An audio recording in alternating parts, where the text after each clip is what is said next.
Hai sahabat hoki, salam sehat bahagia. Berjumpa kembali dengan saya di Pankara Jayaputra dalam video seputar Chinese Tradition and Culture. Pada video kali ini, kita akan membahas tentang sesuatu yang suaranya selalu membuat jantung berdetak lebih kencang dan warnanya selalu memanjakan mata kita. Pernahkah sahabat hoki bertanya-tanya, mengapa simbol budaya Tionghoa yang paling terkenal justru singa? Padahal di daratan Tiongkok sendiri, secara alami tidak ada habitat singa liar. Dan pertanyaan kedua yang lebih menggelitik, kenapa singa yang gagah perkasa ini dalam setiap atraksinya justru diberi makan sayur selada, bukan daging steak wagyu? Apakah singanya sedang diet vegan?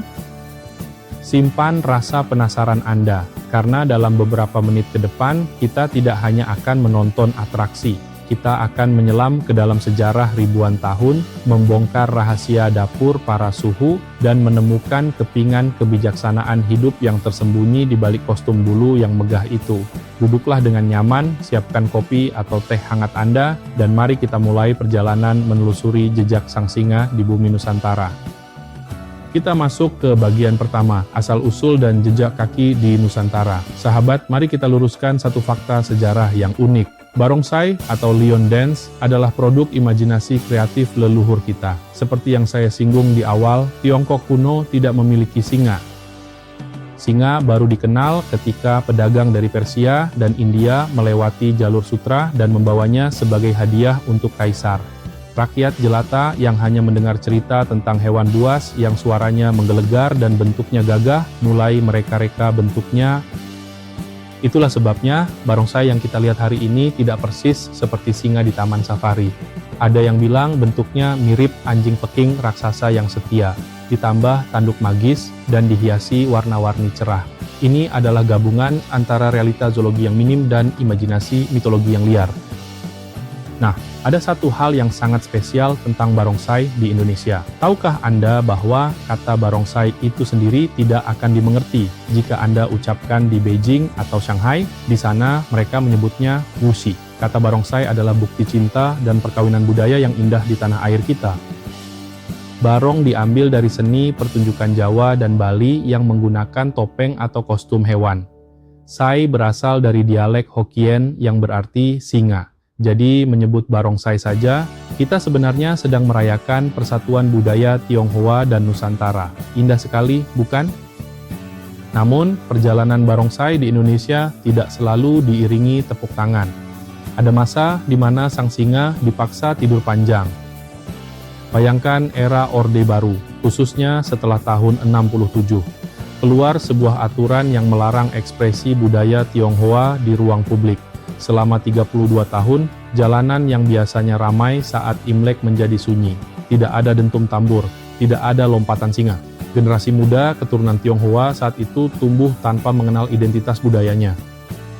Tapi, seperti filosofi bambu yang ditekan namun tidak patah, para seniman barongsai berlatih dalam diam. Mereka berlatih kuda-kuda di gudang tertutup, memukul bantal agar suara tambur tidak terdengar keluar, merawat rindu untuk bisa kembali menari. Hingga akhirnya fajar reformasi tiba, bapak pluralisme kita, Gus Dur, membuka gembok itu. Saat barongsai kembali turun ke jalan di awal tahun 2000-an, itu bukan sekadar tarian, itu adalah tangisan haru, itu adalah perayaan kebebasan menjadi Indonesia seutuhnya. Dan hebatnya, kini barongsai bukan lagi milik satu etnis. Lihatlah tim-tim juara dunia dari Indonesia seperti Kong Ha Hong, anggotanya berasal dari berbagai suku dan agama. Barongsai telah menjadi olahraga pemersatu bangsa. Sekarang mari kita bergeser ke bagian kedua, mitos, legenda, dan fakta unik. Kenapa barongsai harus berisik? Kenapa harus ada petasan, tambur, dan gong yang memekakkan telinga? Apakah tujuannya untuk membangunkan tetangga yang malas bangun pagi? Tentu bukan. Ini berkaitan dengan legenda monster Nian. Konon, ribuan tahun lalu, setiap menjelang tahun baru, turunlah monster buas bernama Nian yang memangsa hasil panen dan manusia. Penduduk desa ketakutan setengah mati. Sampai akhirnya mereka menemukan kelemahan si Nian. Ternyata monster menyeramkan ini punya fobia. Dia takut pada 3 hal, warna merah, cahaya terang atau api, dan suara keras. Jadi, tarian barongsai dengan kostum merah menyala, gerakan menghentak yang agresif, dan musik yang super kencang sejatinya adalah simulasi perang. Itu adalah ritual pengusiran energi negatif, kesialan, dan wabah penyakit. Jadi, kalau Anda mendengar suara tambur barongsai, jangan tutup kuping dengan kesal. Anggap saja itu sedang ada proses pembersihan aura secara massal di lingkungan Anda. Lalu, pernahkah Anda memperhatikan karakter lucu yang memakai topeng wajah bulat, tersenyum lebar, dan memegang kipas butut yang sering menggoda barongsai? Kita menyebutnya Dai Tofo atau si biksu tertawa. Ini bukan sekadar badut pelengkap. Ini adalah simbol filosofis yang dalam. Singa melambangkan kekuatan, ego, dan nafsu yang liar. Sedangkan biksu melambangkan kebijaksanaan dan ketenangan. Pesannya adalah kekuatan sebesar apapun jika tidak dikendalikan oleh kebijaksanaan dan humor akan menjadi destruktif. Hidup itu harus seimbang antara power dan wisdom. Dan bicara soal fakta unik, sahabat tahu tidak kalau barongsai itu punya kepribadian yang berbeda-beda berdasarkan warnanya. Ini diambil dari kisah Samkok atau Tiga Kerajaan. Jika Anda melihat barongsai berwajah kuning dengan janggut putih panjang, itu melambangkan Liu Bei. Karakternya bijaksana, tua, dan tenang. Biasanya dipakai untuk menyambut tamu kehormatan. Kalau yang wajahnya merah menyala dengan janggut hitam panjang, itu Guan Yu atau Quan Kong, melambangkan kesetiaan dan keberanian. Inilah yang paling sering kita lihat untuk acara pembukaan toko karena dipercaya membawa hoki paling kuat. Tapi hati-hati kalau bertemu barongsai berwajah hitam dengan janggut pendek dan terlihat galak. Itu melambangkan Zhang Fei, adik termuda yang jago berkelahi. Dulu, barongsai hitam ini adalah kode keras. Jika sebuah perguruan silat mengeluarkan barongsai hitam, artinya mereka siap menerima tantangan bertarung. Untungnya, di zaman modern ini, barongsai hitam lebih dimaknai sebagai simbol semangat muda yang pantang menyerah. Kita lanjut ke bagian ketiga, esensi dan makna kehidupan. Kembali ke pertanyaan awal saya tadi, kenapa barongsai makan selada? Ritual ini namanya Cai Qing, yang artinya memetik sayur. Dalam bahasa Mandarin, kata cai yang berarti sayur, bunyinya sama persis dengan cai yang berarti kekayaan atau rezeki. Jadi, ketika barongsai memanjat tiang tinggi, melompati bangku, atau menyeberangi kolam buatan untuk mengambil sayur itu, dia sedang menyimbolkan perjuangan kita manusia dalam menjemput rezeki. Rezeki itu tidak jatuh dari langit. Sahabat, rezeki itu harus dikejar, rintangannya harus dilalui. Seringkali sayurnya diletakkan dalam formasi puzzle yang sulit. Misalnya formasi ular berbisa atau formasi kepiting. Barongsai harus memecahkan puzzle itu, mematikan langkah ular atau kepiting itu dulu, baru boleh makan sayurnya. Ini pelajaran bisnis tingkat tinggi. Sebelum ambil profit, selesaikan dulu masalahnya, kenali dulu risikonya, dan matikan kompetisi yang tidak sehat.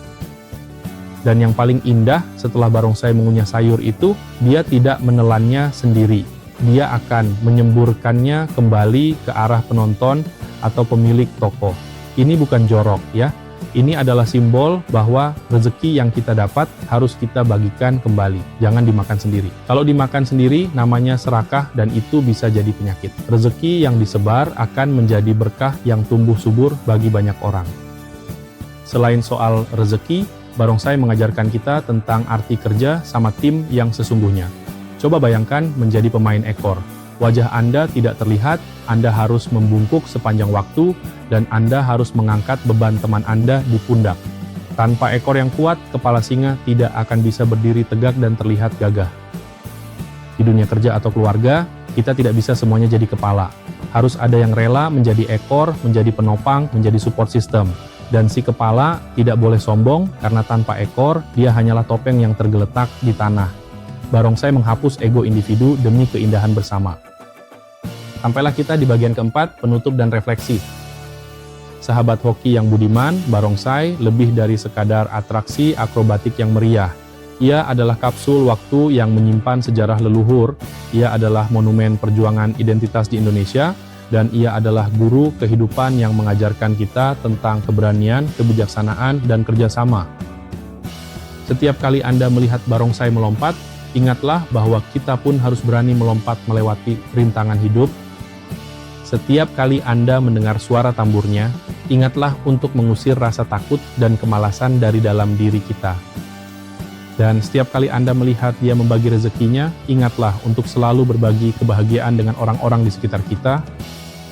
Terkandung makna dan esensi yang mendalam dari setiap festival dan perayaan yang dilakukan leluhur kita dahulu.